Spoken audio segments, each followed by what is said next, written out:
I ain't brought no shoes. So I was like, we No, never ever seen I was like, feet. you're not even Other gonna than see that these one time we pictures. saw your toe. We'll never do that again. That We was know it. now that that's never gonna happen. That was again, it. That was right? it. We're never gonna let that happen. Never. Oh. Unless y'all like it.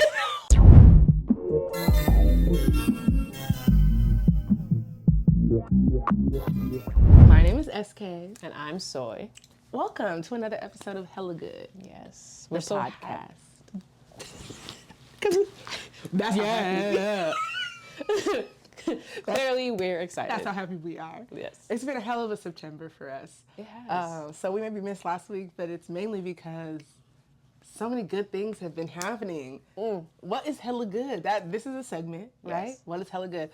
And we're going to go over the segments a little bit again because it's been a little bit of time. Yeah, but a little hella refresher. good is how we start our episodes. Is want to know what's going on in the world that feels good, that was good, that uplifted us. Yes. I mean, I think it's very obvious what is hella good this time around. What's that? Just tell the people it's hella good. If y'all have been under a rock, get out from there, okay? Because that means y'all missed the Black Queer Creative Summit by GLAAD. Yeah. And Gilead Powered Sciences. by Gilead There you go. Sciences. There you go. Deshaun Barber put on an amazing event. I think we thought it could be something, which is why we wanted to be a part of it. While we applied. And then it was more than that. It was even more than that, more than we could have imagined. 150 Black queer creatives from across the country and 6 internationally, I think. Yeah. Came together in LA one of these weekends in September. Yeah. And we just learned and loved and like we're together to take, from one another. And like so many people came and poured into us. It was an amazing, amazing weekend of like collaboration and creativity and inspiration. Yes. The venue was gorgeous. The people were, Black folks are fucking gorgeous. Listen, y'all. Chef kiss. Chef's kiss. I mean, it was probably the highlight of the year, I think. So far. Yeah. I mean, we got some months left, but so far it's very hard to top this. I think so. Just being in community. And I think, obviously our podcast is more so through a lens of Black queer women, but we got to really go in community with a lot of Black queer men, which we talked about, I think maybe episode 2. Yeah. We don't really have a lot of Black queer male friends or like, people that I really just communicate with on like a normal basis. But the way that it was just all love from the second like everyone got together. Yeah. It was needed. Yeah. No blurred line. It was just everybody was in the same space, sharing sharing space, community. It was really, really beautiful to see. Yeah. Needless to say, it was life-altering for us. But more so because... SK. Because of this sweet gem of a beaut we got right here. And kismet. And all of the ways that things work out when you need them to work out. Tell them about your... First, let's do our top tier queer. Okay. And maybe why.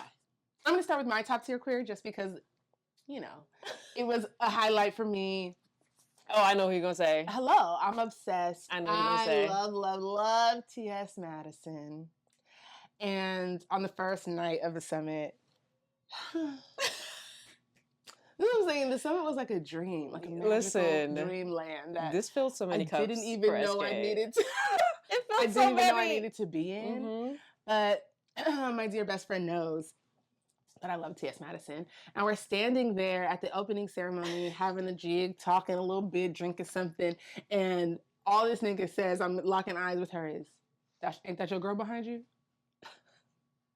And I turn around. And T.S. Madison immediately hugs me. Why? It could have been scripted. It could have been scripted. I don't even even know. Out of know. a film because it felt like it was. It felt like I was like a Cinderella film. And I was out at the prom waiting on something, and my fairy godmother walked in right there and embraced you open arms. Open arms. It was like 0.2 seconds. It was the craziest experience I've ever had. She put her arms around me immediately. I said, my wife just wished at 11:11 that I would see you. And she said, of course. She said, you tell her you saw, of course, you gonna see me. And then just kept hugging me, and we was just rocking. like two babies. That's I didn't even know what to say. I told her, I said I could kiss you in the mouth. She did say that. She did. I was like, wow. I was like, we'll just take a picture. Before we miss this moment. Before this moment is gone. We're going to take a picture. It was amazing. I love you, T.S. Madison. You made my night. It was already an amazing night. Shout out to the summit. Yeah. But that was clearly the cherry on top for SK. Oh, she was in a sparkling green number. She wore that. Oh, she wore that thing. Tailor-made this for her. Has to be. Love her. Love you. Love you. I love you. That's my top tier queer. That's a good one. And she was top tier. And she smelled good too. Listen, you could just tell. When somebody carried themselves, you're like, you just know they smell good. She smelled hella good. So I think this next one is probably both our top tier queer, but it's because you are top tier. But go ahead. Exactly. Okay, so my top tier queer, Sidra Smith. We're gonna drop a photo in this thing. Okay, in case y'all don't know. In case you don't know. Put it right here. Okay, we have to give it to Sidra. Got to. Listen, her energy throughout the entire summit, like she was on the day one panels, and I was just like, well, first of all, I met her at the bar the first night. Oh, okay. Right. And she was like, come here, and just gave me a hug. And then, she was on the first day of panels and was just dropping gems. And then obviously with the 1 minute pitch, that was her whole genius engineering right there. And she kind of led the way for, all the other people to come and decide to donate and well, let's talk about the 1 minute pitch. Okay. Let's talk about what that maybe looked like. Listen, the 1 minute pitch, it was something she got on the mic, Sidra, and she was like, at random, on at the closing ceremony. Yes, this was very after we were very movie. We were in a film. I think that whole weekend. It's like a documentary. Somebody needs to run it back. If they're smart, they're gonna let us play ourselves. Listen, okay. Last night, closing ceremony. Everything said we're getting ready to be dismissed so that we can go get ready for the gala. And instead, Sidra takes the mic. That's it. That's what happens. Yeah. And she real regal, like she walks up there. Okay. What'd she say? Let me see. I'm trying to paraphrase it. I know. Because my memory's just... Yeah. And also, it was just like, when something happens, I was like, immediately, like, I don't remember anything anymore because it was just so... How did that even happen? Anyways, she comes on the mic and she's like, okay, well, remember, because in her panel, she was basically saying, like, just be ready. Yeah. Make sure you have something. Even if it's not the best or whatever. You need to be ready. She's like... People are always asking, like, oh, how do I do this? How do I do that? She's like, stay ready so you got to get ready, basically. She's like, have it in a can. Yeah. Boom. She says, okay, we're going to do a 1 minute pitch. She goes, we're going to pick 10 names out of this bag. Out of a bag. Out of a bag, y'all. Mind y'all, there's 200 plus people in the room. Okay? They passed that bag around. And there was a lot of hands putting their names in that bag. We're in a room full of creators. Yeah. Everybody go shoot their shot. Filmmakers. As they should. Script writers. As they should, though. Right? Because if you get a chance... Why not take it? Why would you not take it? Even if it's a 1 in 200 chance, right? Or whatever. Eminem music in the back. Okay. Okay. Listen. So some way, somehow my name gets picked out of the bag. Man. I couldn't have made this up. Couldn't. Part of me was like, oh, okay, I hope I get picked. But then my name got called Actually picked? And I think I audibly was like, whoa. Yeah. Like immediately, and at that point, I got the nervous sweats. At that point, my palms, weak palms are sweaty. I think we really wrapped that. We literally wrapped it right at the table. Literally, I was like, Mom's the kid, right? Okay, so I immediately start texting our wives because I know what's up. Chat. Immediately, you're like 1 minute pitch. So they got called. I had to just everybody starts riling up. Listen, the wives are riled up. Like, we're sitting here. What's happening? And the only thing that Sway keeps saying is, I'm gonna shit. Yes. I'm gonna shit. That was also valid. And I'm like, okay, look, this is what we could talk about. She's like, I'm just gonna shit. Because you know what, like you're trying to not shit. And it's like, okay, I got this. But you know you don't got it, right? You don't got it. You don't got it. You don't but got you it. do got it. Listen, Aisha says this all the time. She's like, there have been very little instances where you're put on the spot and you don't deliver. And I'm like, but I felt like at that moment, none of that shit mattered. Yeah. I don't think I ever spoken in front of 200 people. Wow. Like, that's Yeah. That's a lot of people. I mean, don't get me wrong, a company, all hands, a meeting, Yeah, whatever. yeah. Well, like, it's whatever. But, like, a room full of, like, your peers. Yeah. That's... Who you want to impress. Who you are of. Like, we are... Yeah, 100%. Yeah. I feel you. So, yes. And before going on to too much of a tangent, I gave a little talky talk. I gave a little speechy speech. And a little speechy speech. Listen. They went behind doors for maybe 10 minutes. Yep. And deliberated. And when they came back, the energy was so soy.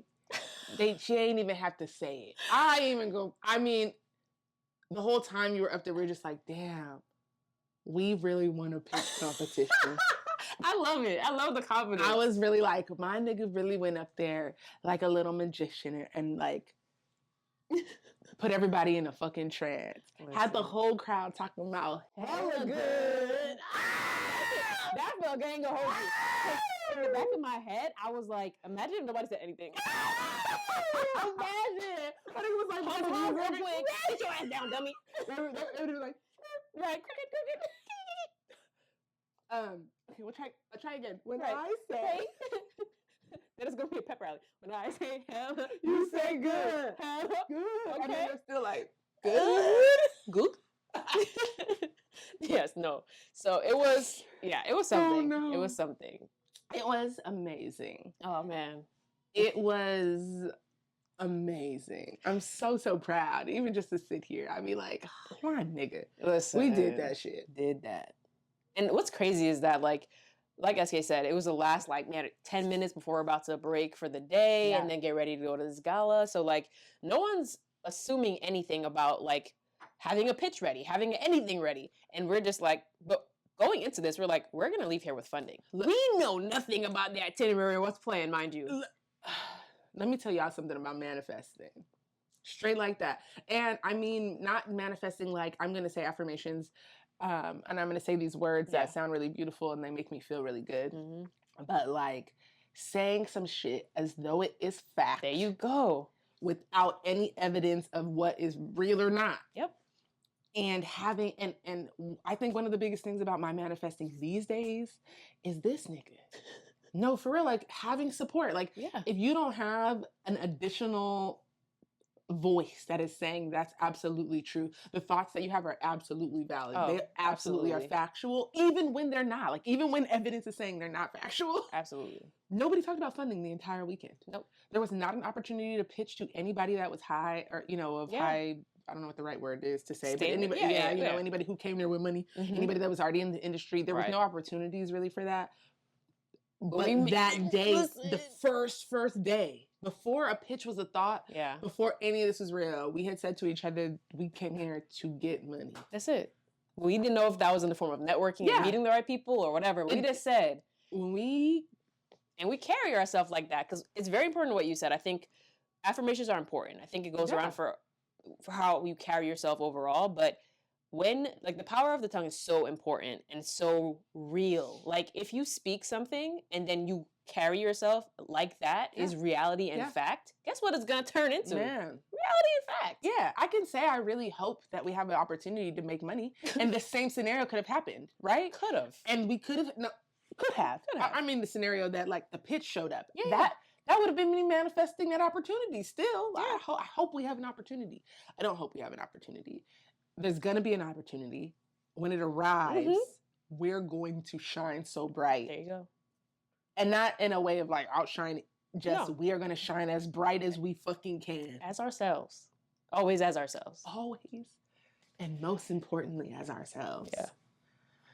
Yeah. Well, I don't know if you can tell, but clearly this is just a Black Queer Creative Summit episode. And we have just been trying to form our thoughts into clearly a too long of a video because we've been going on for a while now, but just the impact. Again, if you get nothing from this video and us talking about the Black Queer Creative Summit, if they do it again in the future, please apply. Yeah, do not let your imposter syndrome. So many people told me, I didn't think it was for me. I figured it was not.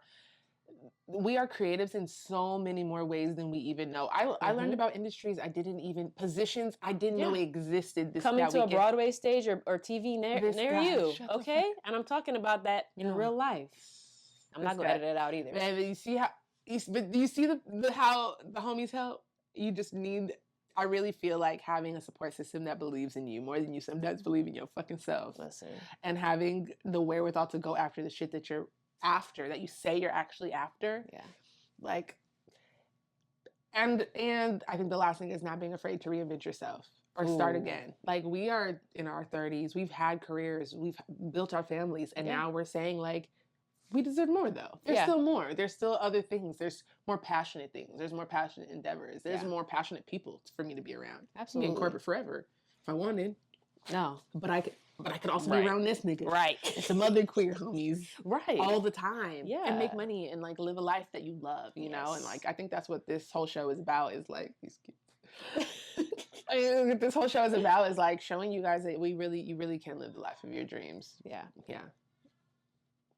Perfectly said. The writer. All right, y'all. So that is the end of this episode. Thank you for everyone who, if you've listened this far, we appreciate y'all so much. Yeah. If you're not already, please follow, subscribe, like, comment, rate us, everything. Give us everything. Give us all the things. Yes, please. We're really trying to grind and create as much content and get episodes out for you as frequently as we possibly can. As y'all know, life be lifing, but this is something that we're so passionate about, and we really want to see succeed. Yeah. So we're going to make it succeed. If you guys want to see it succeed too, right, help us. Yes. Give us some comments, give us some feedback. Make sure you guys leave some reviews. Huge shout out to Deshaun Barber. Huge shout out to GLAAD, GLAAD Sciences. Thank you. There you go. Sidra Smith, of course. We love you. Always. Thank you. We love you. Thank you for supporting us, for believing in us. And even if you guys can't go to the Black Queer Creative Summit, what are we doing to forge those kind of communities amongst ourselves, amongst the queer creatives that we know? How can we cross network? How can we build together? Yes. Let's talk about it, guys. Let's start the conversations. This is hella good. This was hella good.